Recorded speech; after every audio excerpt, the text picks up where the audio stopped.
ET, sir? No. Any word from Karl Rove? Sir, despite what he's been telling you, it's over. Romney lost. Damn it. I guess it's time I explain to these good people the upcoming fiscal cliff. Think of the economy as a car and the rich man as the driver. If you don't give the driver all the money, he'll drive you over a cliff. It's just common sense.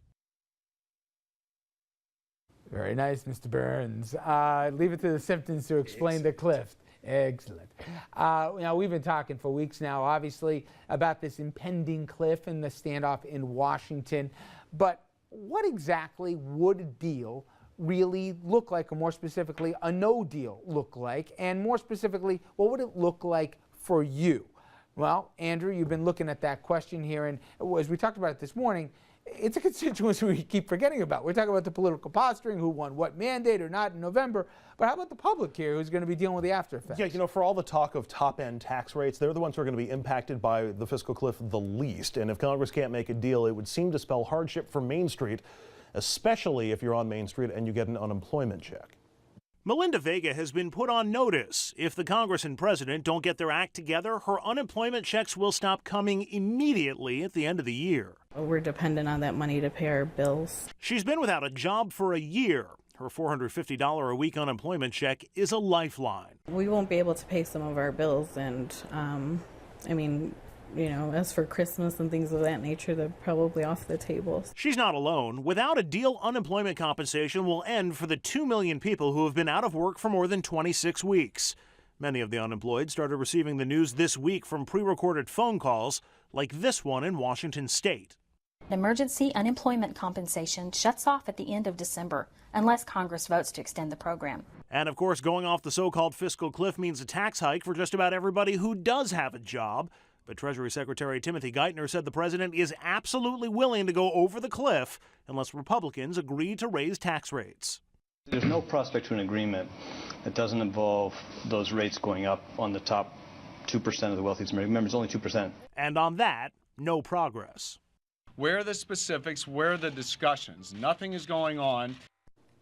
So this is not a theoretical discussion, Rich. Going over the cliff could have a real impact. And keep in mind, the unemployment benefits, obviously, that's the most dramatic impact for people who all of a sudden see their checks stop coming in the mail. The one that's going to impact the most people will be the end of the payroll tax cut. And that's a little trickier because people are just going to notice, or maybe they won't notice, but their checks are going to be slightly smaller because the payroll taxes will be increased just a little bit on every check. You know, as Dominic always likes to say, this is about messaging, right? This is about who can sell the message better. This thing will get settled at the end of the day by which one's losing the messaging war. Democrats, progressives, whatever you want to call it, they lost the messaging war in one respect, and it's overall they're doing all right. But they wanted to call this the fiscal hill or the fiscal slope. The cliff has a connotation here that it's the end of the world. Tell everybody why and what the idea is that, hey, come the 31st, it's not Armageddon. It's a slow, painful thing, but it's not all of a sudden they're getting cranked. Well, it's just because things begin or end on January 1st doesn't mean they necessarily hit home on January 1st. Tax rates will go up for everybody unless a deal is struck, but you won't have to pay that until you pay your 2013 taxes. That doesn't happen for a whole year after that.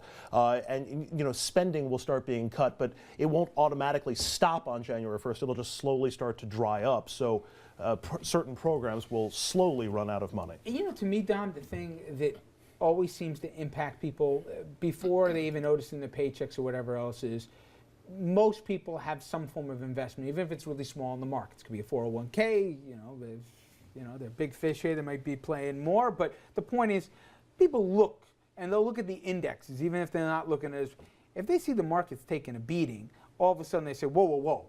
Now it's not fun anymore. Why should get your act together? And that's but exactly if they see what's today, happen. for example, the market goes up, and there's a lot of folks on Wall Street. I mean, Blankfein from Goldman Sachs was saying, if you got to go, over the cliff, we're not going to like it. We're okay with raising taxes. They want certainty. If they can get certainty to a deal, and not this every time that you got to, have this deficit discussion about raising basically the cap every seemingly 4, 5, 6 months. They'd like that, Wall Street. Forget the politics, who they voted for or not. Yeah. I think it's how the markets do that's going to really spook people more than one way or the other. Well, just 2 points I'd like to make. One, the last time with the debt limit debate, the proof is in the pudding. What happened on Wall Street when they couldn't agree? The market tanked. They freaked out. So this is a fiscal cliff. And here's why I say it's a fiscal cliff. To say it's going to be a slow reaction, no offense, that's ridiculous. If you're on unemployment and you don't know how you're going to eat, if you don't receive your check, and your check, and we're a country of a safety net, or at least I thought that was the American way, and your unemployment check, because you fell on bad times, stops immediately because a bunch of posturing politicians can't get along, that is a cliff, a nosedive. How are you going to eat? How are you going to pay your rent? So this is real, and it's real when the recession starts immediately, when they can't get along with each other. And then we're going to be back in the same boat again with the economy, all over again. He's certainly right. 2 million people, Jeannie. They're going to get a rude awakening when there's nothing in the mailbox, in terms of that unemployment check. But I think the president wouldn't be playing this game if he thought that the leverage he'd get on January 1 would even be greater than now. And I don't think they want to drag this out into March or something. I think the deal is how many days, not months, that it would go beyond 12/31. But what's your sense? How bad an impact would there be if we don't get a deal? I think there'd be a bad impact, and I think we've been talking about the impact on individuals and certainly on the country, but I think it's also important to say, what does this say about the United States abroad? And that's something that President Obama in particular, for all his posturing and all, the leverage he wants to get and how much he thinks he can win, quote unquote, from the Republicans, you have to look seriously as to if we do go over this cliff or this hill, whatever you want to call it, what that says about us and what that says to the rest of the world about the shape the United States is in. I think that's a real serious danger. So I do believe that, there are the unemployed, the 2 million unemployed, that's a huge immediate impact. You're going to have a slower impact on other people, the payroll tax, all those things. Does it really say more than that we had to set up this cliff in the first place? Because we couldn't come to a deal? It absolutely does, because I think most people you talk to, me included, still believe they'll make a deal. If we don't make a deal, I think that will say an awful lot to the world. Absolutely. Do you think we're going to make a deal? You see the Mark Zandis and the rest of the world from Moody's and the credit rating agencies. They're not screaming apocalypse if they don't get it done. They prefer there be a little bit more certainty instead of just kicking the can down the road for the next few months. They're saying, you got to tell everybody we got our house in order here and that we're on the same page. I get what you guys are saying. I also think that if you get through this, whatever it is, we have better chance. We don't have to do this dance every 4 to 6 months. Richard, can I ask you a question? Can I ask you a question? If they can't reach a deal now, what makes you think they'll be able to reach a deal after the new year? Pressure even intensifies after January 1. I believe it. And I was with you guys a week or so ago. I think there's a method to what the White House is doing here.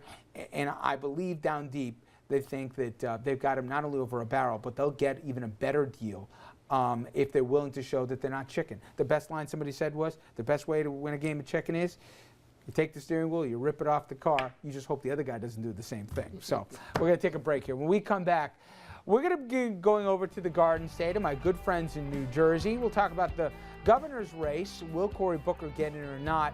How about somebody else? And also, if you haven't seen the scene that unfolded earlier this week in Newark, you'll want to stick around and see it. Part of the problem Mr. Booker's dealing with. Stay with us.